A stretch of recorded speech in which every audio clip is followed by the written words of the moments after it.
کلمات اللہ التامات کلہا من شر ما خلق بسم اللہ خیر الاسماء بسم اللہ رب الارض ورب السماء بسم اللہ الذی لا یضر مع اسمہ شیء فی الارض ولا فی السماء وهو السمیع العلیم غفرانک ربنا والیک المصیر۔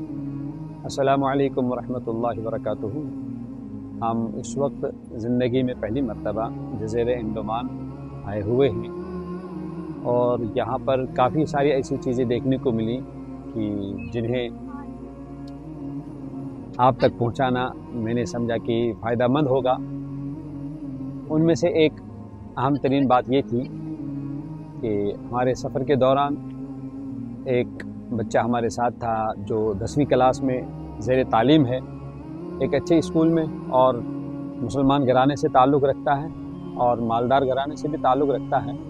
تو اس نے ایک دو سوالات پوچھے، ان سوالات کا ہم کل آپس میں تذکرہ کر رہے تھے، اس پہ مذاکرہ کر رہے تھے، اور اس وقت ہم نے مناسب سمجھا کہ اس وقت ہم یہاں پر کھڑے ہیں، یہ ہمارے پیچھے ایک آئی لینڈ ہے جو 20 روپے کا نوٹ جو لال کلر کا ہوتا ہے، بالکل یہی سینری اس پہ نظر بھی آتی ہے۔ تو میں نے مناسب سمجھا کہ ہم اس مذاکرے کو یہاں پر دہرائیں۔ وہ مذاکرہ جو ہم نے کل کیا تھا، دو چیزوں کو لے کر ہم نے وہ مذاکرہ آپس میں کیا تھا۔ نمبر ایک سوال اس بچے نے یہ پوچھا تھا کہ اللہ ہے یا نہیں ہے، اللہ موجود ہے یا نہیں ہے۔ اس کا کہنا تھا کہ اللہ موجود نہیں ہے۔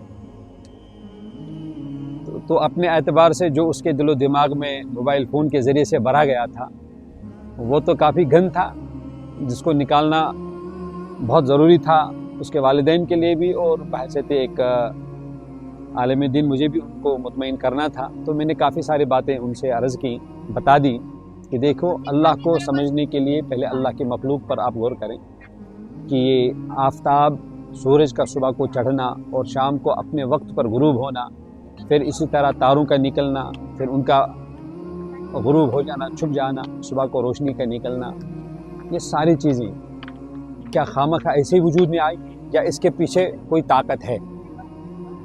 پھر یہ سمندر جو بالکل کہیں پر بالکل خاموش نظر آتا ہے، اور اکثر و بیشتر اکثر جگہوں پر جو ہم نے اپنے سفر میں بھی دیکھا کہ ایسا لگتا ہے کہ ہزاروں لاکھوں لوگ یہاں بیٹھے ہیں اور اس پانی کو ہلا رہے ہیں، وہ کیا چیز ہے؟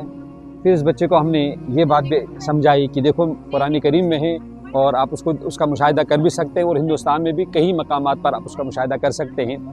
وہ یہ کہ اللہ تعالیٰ قرآن کریم میں فرماتے ہیں کہ مرج البحرین یلتقیان بینہما برزخ لا یبغیان، کہ دو دریا ایک جگہ ملتے ہیں لیکن دونوں دریا سرکشی نہیں کرتے ہیں، ایک کا پانی دوسرے میں نہیں گھستا ہے، بالکل ایسا لگتا ہے کہ بیچ میں کوئی دیوار کھڑی ہے، یہ پانی ادھر ہے، یہ پانی ادھر ہے۔ یہ کون سی طاقت ہے وہیں پر، یا کس طاقت کے اشارے پہ یہ دونوں ایک دوسرے میں ضم نہیں ہو رہے؟ تو کسی حد تک یہ بچہ مان گیا۔ پھر اس کی جو عقلی بہت ساری دلیلیں تھیں کہ دنیا خود بخود وجود میں آ گئی، جہاں پر گندا پانی موجود ہوتا ہے وہاں پر کیڑے خود بخود آ جاتے ہیں، مچھلی میں پانی میں مچھلیاں خود بخود آ جاتی ہیں۔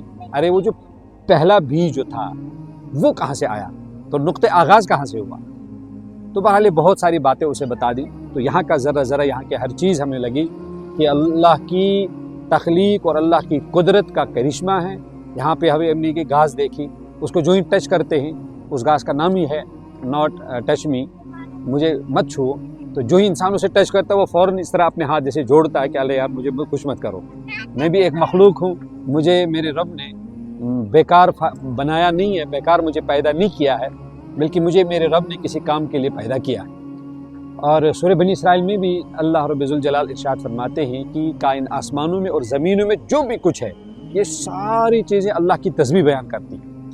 اس سمندر میں تیرنے والی مچھلیاں، سوئی ہوئی مچھلیاں، اور اس کے تمام تر مخلوقات جو بھی اس میں ہیں، سمندر میں ہیں، جو ان جنگلوں میں ہیں، اور اسی جنگلوں میں آگے وہ لوگ بھی رہتے ہیں جہاں کل ہمیں جانے کا پروگرام ہے، جہاں وہ آدیواسی لوگ، جنگلی لوگ رہتے ہیں، جنہوں نے مہذب کلچر، مہذب معاشرہ نہیں دیکھا ہوتا ہے، وہ بھی لوگ یہاں پہ وہ آئے کہاں سے؟ تو کائنات کا ذرہ اور ان جنگلوں کا ذرہ، یہ جو بہت سارے سینکڑوں آئی لینڈس ہیں، ان میں ہر چیز اللہ کی قدرت کی بولی بولتی ہے۔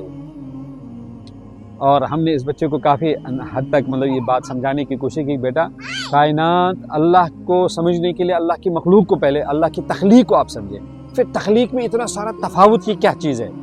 مثلا ایک ماں ہے، اس کے 3 بچے ہیں، ایک بچہ کالا ہے، دوسرا بالکل گھورا ہے، اور تیسرا اپاہج ہے، کند ذہن بھی ہے، اپاہج بھی ہے۔ ایک ماں سے 3 بچے پیدا ہونے والے، 3 الگ الگ ڈفرینٹ شیپ اس کے کیوں ہیں؟ کوئی طاقت ہے بیچ میں، کوئی طاقت ہے بیچ میں۔ اور یہ موت اور حیات اگر انسان کے اپنے اختیار میں ہے تو دنیا میں کوئی انسان مرنا نہیں چاہتا ہے، دنیا میں کوئی انسان مرنا نہیں چاہتا ہے، لیکن اس کے باوجود بھی لوگ مرتے ہیں۔ یعنی کوئی طاقت ہے جس طاقت کے سامنے بڑے بڑے مالدار، بڑے بڑے کیا عقل خرد رکھنے والے، وہ وہاں پہ بالکل فیل ہو جاتے ہیں۔ نہیں، کوئی طاقت ہے جس کو ماننا ہے۔ پھر اس طاقت کو دنیا میں ایک اندازہ ہے کہ 60% لوگ دنیا میں ایسے ہیں جو اللہ کے وجود کو مانتے ہیں، 60% ہے۔ پھر 40% بچ گئے، 40 میں سے پھر 20 یا 19% کے آس پاس وہ لوگ ہیں جو اللہ کے بارے میں جنہوں نے کبھی سوچا ہی نہیں ہے، جو اس کی طرف جن کا دماغ ہی نہیں جاتا ہے ہم کون ہیں کیا ہیں۔ ان کے بارے میں ایک تحقیق ہے، گوگل پہ وہ تحقیق ساری موجود ہے، وہ 40% ہے۔ پھر نہیں، وہ 20% ہے یا 19% ہے، 19% ہو یا 20 یا 21% ہو۔ پھر باقی جو لاسٹ میں بچتا ہے وہ 19% یا پھر 21% اور بچتے ہیں لوگ جو اللہ کے وجود کو مانتے نہیں ہیں۔ لیکن اتنی بڑی کائنات اور اتنی بڑی جنتا جو اللہ کے وجود کے قائل ہیں، اس کو مانتے ہیں، تو ایسے میں یہ بچہ جس نے موبائل فون پر کچھ لوگوں کی ویڈیوز دیکھیں اور اس کا ذہن بھی اس طرح کا ڈیولپ ہو گیا کہ اللہ نہیں ہے، یہ خواہ مخواہ مذہبی لوگوں نے اس کو گھڑا ہے، اس کو بنایا ہے، جنت جہنم وغیرہ یہ ساری کوئی مطلب اس طرح کی چیزیں نہیں ہیں۔ لیکن یہ بچہ ابھی بیچارہ اتنے ڈیپ زیادہ نہیں گیا ہے، ابھی بھی اللہ اور اس کے رسول علیہ الصلوۃ والسلام یا اچھے باتوں کو، خراب چیزوں کو سمجھتا ہے۔ لیکن ضرورت اس بات کی ہے کہ ہمارے بچے جو اس وقت اسکولی تعلیم تو بالکل شوق سے بڑے بڑے کانوینٹوں میں حاصل کرتے ہیں، لیکن والدین کی ذمہ داری ہے کہ ان بچوں کا خیال رکھیں، دھیان رکھیں، کہیں وہ ایتھیزم اور ان جیسے غلط افکار اور غلط نظریات کے وہ بچے شکار نہ ہو جائیں۔ والدین کی بہت بڑی ذمہ داری، اگر والدین اس میں کوتاہی کرتے ہیں تو والدین کو زندگی بھر اس کا نقصان یا اس کا خمیازہ بھگتنا پڑے گا۔ تو اللہ ہمارے ساتھ، ہمارے اس بچے نے جو یہ سوال پوچھا تھا، اللہ اس بچے کو اور اس کے والدین کو راہ راست دے دے، انہیں صراط مستقیم عطا فرمائے میرا رب ذوالجلال۔ اور والدین سے ضرور گزارش کروں گا میں یہاں پر کہ ضرور اپنے بچوں کے اس معاملے میں، عقائد کے معاملے میں خیال رکھا کریں۔ پہلے زمانے میں یہ غلط افکار، یہ غلط نظریات نہیں پھیلتے تھے، کوئی ہوتا ہی نہیں تھا جو اللہ کا انکار کرے۔ ان پڑھ سے ان پڑھ آدمی بھی، گنہگار سے گنہگار بھی، شرابی سے بڑھ کر جتنا بڑا شرابی ہو، چور ہو، ڈکیت ہو، وہ اللہ کے تصور کو، اللہ سے ڈرتا تھا۔ لیکن اب جو موبائل فون، سوشل میڈیا کے ذریعے سے ہر چیز عام ہو گئی ہے، تو عام انسان بھی ویڈیو دیکھ کر اللہ کو انکار کرتا ہے۔ پھر جب جو انسان اللہ کو انکار کرے گا، وہ نبی کو بھی انکار کرے گا۔ جو اللہ کا انکار کرے گا وہ پھر اچھے اور برے چیز، جنہیں جنت کو کیوں حاصل کرنا ہے، جہنم سے کیوں بچنا ہے، وہ ان چیزوں کو بھی نہیں مانے گا۔